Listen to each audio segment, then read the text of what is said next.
Hola, hola, and buenos dias, GnGs. My name is Trekkw2ks, and this is another episode of Weekend Crypto, brought to you here on the Gentleman of Crypto YouTube channel. If you do not know, where's it at? Oh, sorry, the guys over here. So this is what it is, right? If you don't know, the basic idea is I cover some crypto news events that happened over the weekend, starting from Friday into Sunday, recorded out Sunday, and pops up on a Monday morning before the regular live stream with Crypto Zay and King. Nonetheless, that's the basic idea what happens. And so we're going to jump into some stories because a couple of different things did come out this weekend. Depending on how you're looking at it, it might be of interest to you. Oh, I do want to say, though, before running into this first story, thank y'all for still tuning in. Thank y'all for paying attention to these crypto news stories and not letting the FOMO and price talk stuff, since we are like in this whole crypto winter market thing, deter you from still at least paying attention to some of the things happening. Hopefully, something I say or my interpretation of how I see these stories sparks some interest for you, or it brings you to a newer level of awareness, or maybe it even confirms something that you already had a suspicion about. I'm just saying, I appreciate, thank you. And also note, just because I didn't cover it in the weekend crypto, it doesn't mean that somebody else in one of the other segments that we have on the network won't cover it. So it might be some NFT stuff, it might be some trading stuff. If you haven't followed me before, y'all know I don't do the trading stuff, for those of you who have followed me for a minute. Nonetheless, let's jump into the story, right? So first story here is Jack Ma Ant Group focuses on blockchain products as firms' financial services struggle. So Ant Group, founded by Chinese billionaire Jack Ma, is changing its business alignment by venturing into blockchain space and ongoing regulatory pressure that has impacted its financial services. Under a new product line, Ant Group Digital Technologies released Lettuce, or Log Structured Efficient Trust Universal Storage. Man, that is a crazy acronym. To lower the storage costs for blockchain systems. So basically, they're getting into data storage. That's the bottom line of it. The short wrap up is there are things happening in the business sector within China, and because of the position of how the government sees the Ant Group, there's things that they're putting pressure on.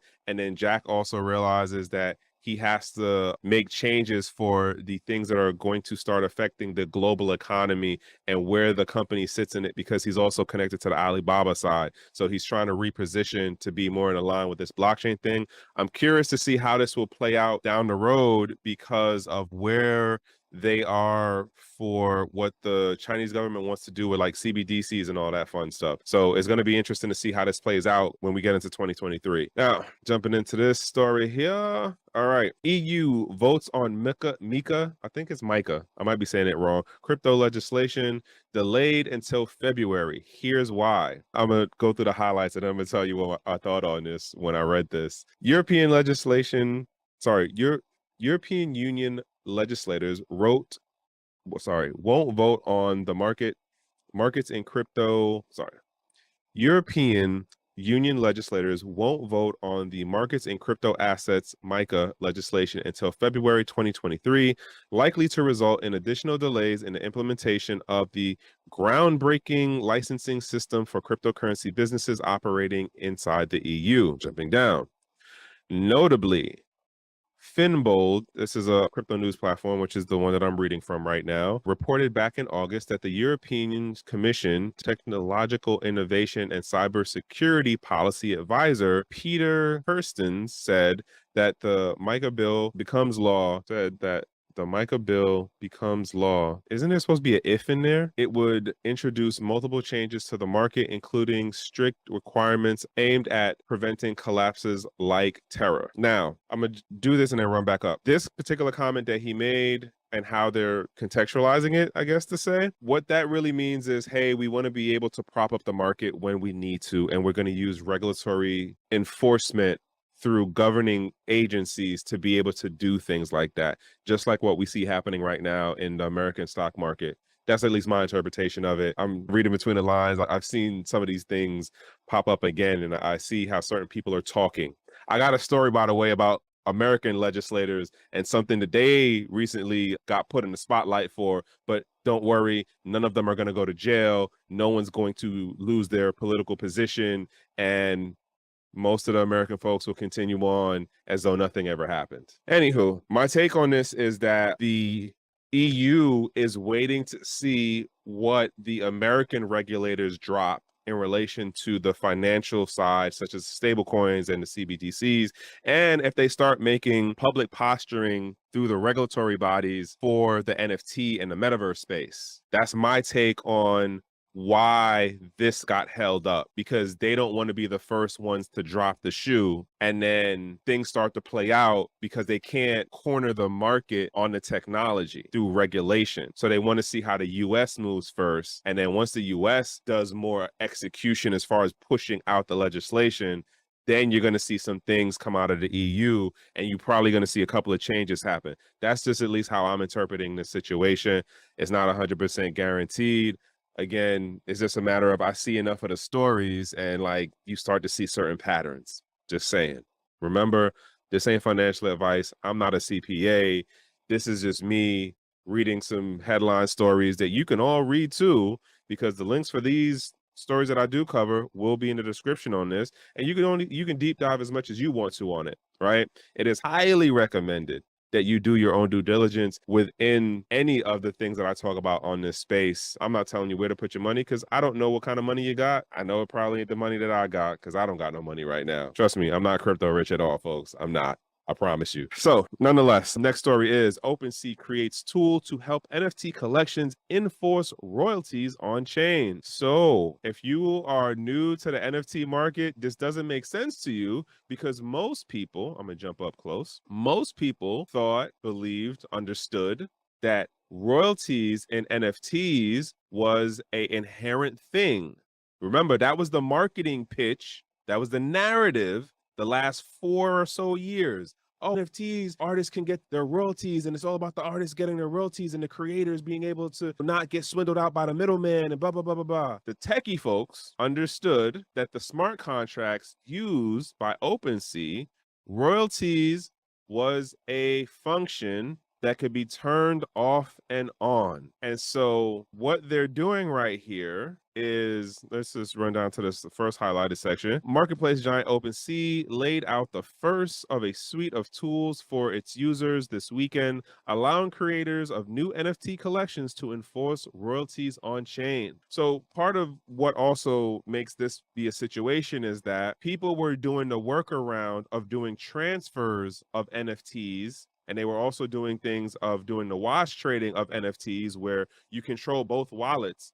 So the originator, the creator, and then you would send it to a wallet that you control too, and then you would send it back or you would send it on to something else, and it looks like there's trading volume going on, right? But when you do it where you're just transferring the NFT, it doesn't incur the same gas fee and it doesn't incur the same sales fee for the platform. So let's go into this right here, this line right here. The code to which it is giving creators the code to which it is giving creators access restricts NFT sales to marketplaces that enforce creators' fees. So basically what they're saying is let's say the coders that be decided to hard code into certain smart contracts because of the smart contracts that are in the EVM library. Let me be clear for this for y'all. Less than 20 of them are actually used in the open market place of the smart contracts that are in the open EVM library. We do not even use 10% of those smart contracts, which arguably makes the EVM smart contract environment of what is being used centralized. And then on top of that, when you add what OFAC did for how it's basically shoulder tapping the different companies like Infura, which is a consensus company. What's the name of the joints? OpenSea themselves, other NFT marketplaces, MetaMask as the wallet, and a couple of other parts of the space too, where they're getting the shoulder tap. And it's, hey, don't use those contracts that touch Tornado Cash. That's where it starts, but that's not where it's ending. My point to all of this is that this particular new function, this isn't even a new function. This function that everyone took for granted before as being the actual, oh, that was always a thing. It's inherent to smart contracts. Guess what? No, it's not. And Also understand, just because they're saying that they're going to do this now does not mean they're going to keep the feature on. Here's why. Because you have other marketplaces that are going in different directions on how they're looking at creator royalties. Case in point, the move comes as marketplaces across the board are scrambling to set out their stalls as the primary venue for NFT trading. Some marketplaces, such as Solana Marketplace Magic Eden, have opted to cut creator fees altogether or make them optional, while others, such as Steppen, new NFT marketplace Mora, I don't know that one, have moved to a subscription model. There's another one that's eaten into OpenSea's market share that's flat out cutting out what is it? The royalties for the creators. Like what you're seeing happening right now is they're scrambling to figure out how to maintain their market dominance or at least be a player within the market space and have it that their revenue model still works and it isn't too wonky that they can be disrupted by a new player in the space. That's what you're seeing right there. It's going to be interesting to see how it play out. That's all I'm going to tell you. It's going to be interesting. I don't know. You know what? We all going to learn at the same time. But anywho, moving on to this next thing. Obtained private conversations reveal Do Kwon ordered employees to manipulate Luna's price. Oh, snap. You mean to tell me an algorithmic stablecoin could be manipulated? Hold on. Get out of here. Let me run through the highlight. I think I highlighted one thing in here. According to a report, Kwon gave one of his employees the instructions to artificially adjust. They put it in quotes. We don't even know if that's actually the quote that was said. We don't know what the rest of the sentence was or the text, okay? Understand that.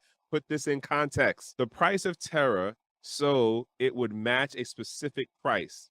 The prosecution's office said that this basis for this allegation is messenger chats between Kwon and Terra employee. So here's the first thing to know. No, never mind. I messed that up. I saw it said plural when it was singular. Nonetheless, here's the thing. We don't know what the actual text message was. So this is arguably part of clickbait because we don't actually know if the employee followed the directive that was given to them by Kwon. We don't know that. There's nothing in this article that actually mentions that the employee did that. It literally is, they took the one part of the story that came out from the South Korean authorities and it was like, oh, he told somebody to do this. Does it mean that he actually did it? It doesn't even mean that's actually what the whole sentence was about. How about that? How about that? This is what I'm talking about when it comes to like how the news is being contextualized or being framed in a way to get people to move their position on a subject. This is a perfect example of that. I'm just saying, be leery of how these stories are being pushed out to you. It is not as clear cut and it is not as dark, as well as it is not as innocent as some of these stories would like you to believe. I'm gonna just say it that way. There's really nothing else in the story other than they found some text. They still don't know where your man is right now, but they still chasing him down through Interpol or whatever, and he's on the lam. Okay, what does that really mean to me? Not me anything. If you holding the bag of this, I don't got no financial advice to you because I'm not a financial advisor. Lo and behold, I don't know if this news is going to trigger you, but yeah, I'm just saying this seems more like a clickbait thing of a story. But that's just my thought. So here's the joint that I wanted to jump into. 74 lawmakers violated insider trading law but won't face charges as ex-Coinbase employee. So if you don't know, ex-Coinbase employee did face some insider trading charges. I don't even know if that person actually went to jail at this point now. Here's the quick TDLRs about it. U.S. regulators have been complicit as lawmakers broke a law meant to prevent insider trading. 74 members of Congress will likely not be charged for failing to report millions of dollars in trading stocks. U.S. lawmakers have no moral right to project themselves on crypto as beacons of justice. 100% true. Like when I didn't read the whole thing of this. Like I said, the link for this will be in the description. You can definitely add your 2 cents on this. Here's what got me. There are names. I'm going to come up close on this one. There were names of people in this that folks will argue me down talking about their friends of the crypto space. And I'm gonna come back to the same bullshit. No, they're not. They're regulators who are trying to secure their position as being a senator or a congressman or a congresswoman as long as they can do it. And at the end of the day, them trying to give economic and digital sovereignty to the everyday average person, that don't work for them to stay in that position, especially for the people who are in there now. There's a name on here. There's a couple of names on here. And there's one person in particular I'm going to dig in on as I get into this story. U.S. regulators have been complicit as belligerent lawmakers allegedly broke a law meant to prevent insider trading and conflicts of interest. Some 74 members of Congress will likely go scot-free after they bought and sold millions of dollars in stocks that they failed to report. Now, here's the thing that gets this, because this is in relation to, what's the word I'm looking for right now? They're talking about stocks, and this is the companies that are like traditional companies, traditional stock stuff. Some of them, though, are connected to the crypto side as far as they want to push bills and things related to crypto and the industry as it is growing going forward. Here's why I'm bringing this story up. Because where is it at? Where is it at? Where is it at? At this point, I don't even care about the name of the act. Who's the person? Where is it? Where are you at? Here we are. Here we are. Bitcoin proponent Senator Cynthia Lummis was several days late reporting a 100,000K purchase of cryptocurrency in August. So some folks are doing crypto, some folks are doing the stocks in the companies that are public, and they're not reporting that they're investors in the company. They're not reporting how much they made from those investments in the company or doing the purchase of cryptos. They literally voted to make a law that says, hey, you have to report this stuff. And then they turned around and they didn't report it. Some of these folks did it for like over a year of not reporting it. But guess what? Most folks who are jumping into crypto now don't care, and they're going to go about and still vote for these people and put them into the same positions and be like, yo, help us out. I need y'all to put regulations in the space that's going to be helpful to the space. If they're not following the regulations that they voted on and put into the space right now to control them, what makes you think that they're going to put regulations into the space that's going to help you as the everyday average person? I don't understand. I don't understand. And we're talking about at the federal level, folks. These are the people that y'all swear up and down. All the folks who are running around with the blue flags, these are the people you swear up and down is all about helping us in the crypto space. Really? They breaking the rules that they set up to govern and watch themselves. How does this work? Explain it to me. Anywho, I'm going to leave that horse alone. I feel like I don't want to go too far in on beating it. Jumping into this next story, Binance reportedly helps. Damn, did I turn it down? I think I did.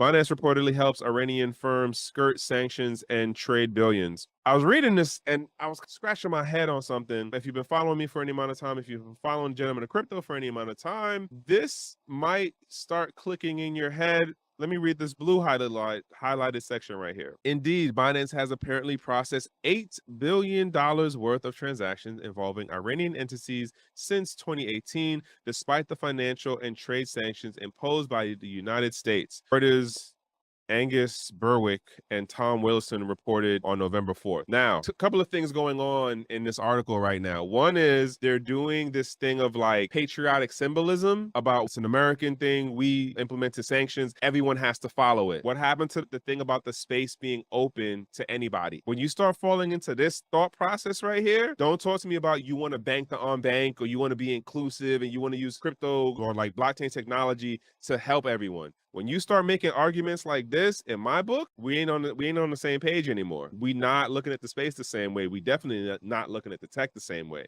But nonetheless, let's jump down a little bit further. Where's the other line? More trouble for Binance. The news might be another hit for Binance. 3 months after Finbold reported on the exchange losing 90% of its users and billions in revenue after implementing KYC, Know Your Customer, checks and withdrawal limitations on its platform in July of 2021. So basically, if y'all remember back what it was like during the summertime when this came out for Binance International, this was the hot talk, right? This was the hot thing going on. It was like, yo, they about to do KYC. They did a KYC. Why would they do that?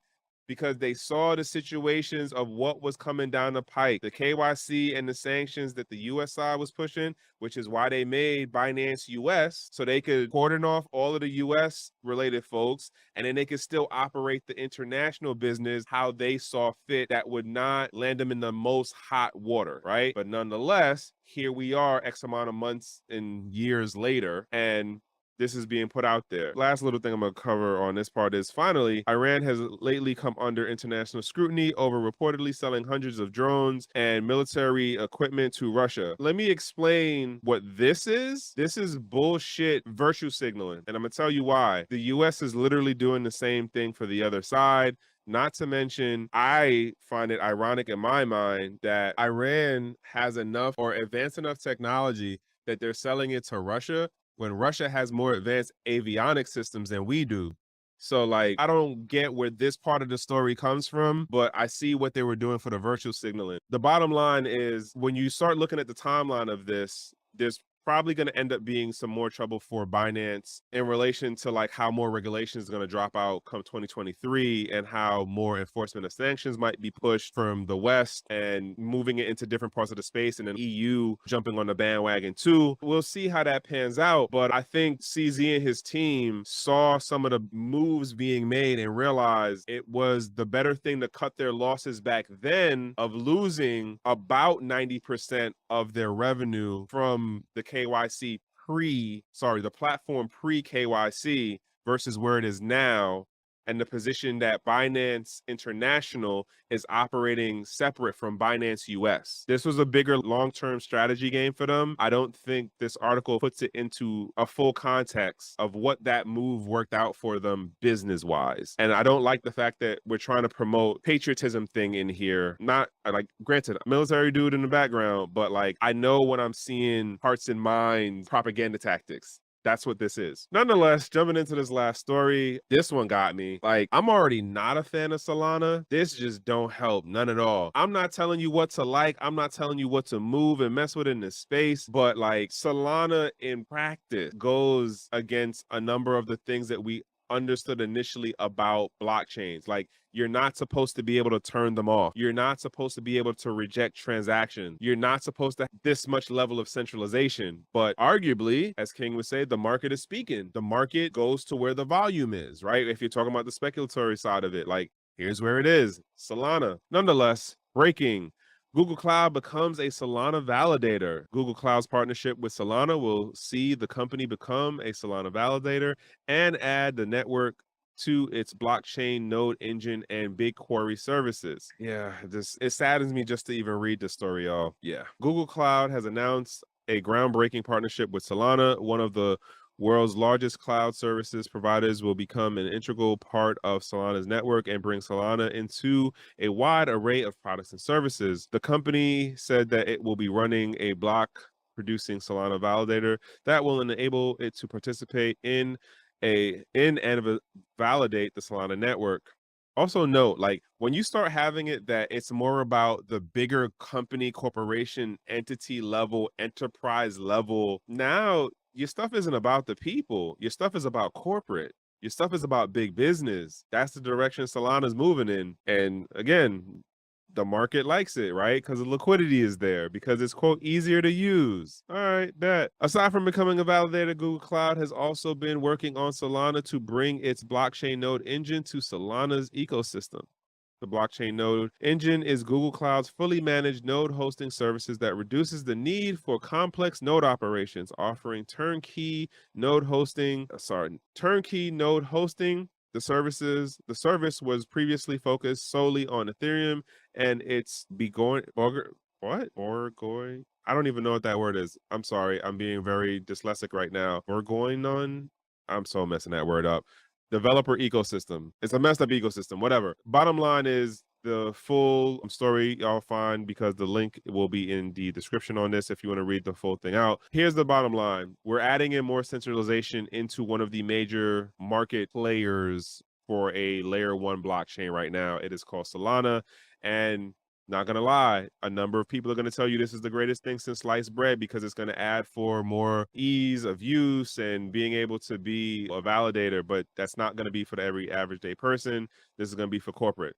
That's the bottom line of that. That's the last story. I'm not giving y'all financial advice. Y'all are grown adults. Do what y'all gonna do. And last couple of things to note. Like I said, I think last week, I'm working on another segment. Hopefully that'll come out soon enough. And it's going to be a late night thing talking about metaverse stuff with my homeboy 3D for the stuff that we're also working on, but just in general, talking about the geekier side of metaverse things. Other thing to note, I will be speaking at the crypto mindset reset. We just recorded the panel for that earlier today. Have some good folks on there. Shout outs to Naja Robert. Shout outs to Dr. Jamar Montgomery. Shout outs to Ilhan Jemmy. I know I'm saying her name wrong, and she's from the newsletter and the company Unlearn. And who else? Oh, shout out to Seth from Mind Your Biz for being on that. I appreciate y'all. Thank y'all again. But nonetheless, it's a lot of stuff going on. And if you don't know, King and Zay been working on some other things. So definitely tap into the live stream during the morning, which happens around 10-ish, to hear and get the updates on the things that they're working on in the background, as I am working on my own stuff in the background too. I'm gonna leave it there. It's a Monday. Hope y'all have a productive over busy day. If not, at least be in a good space, in a safe place. And GnGs.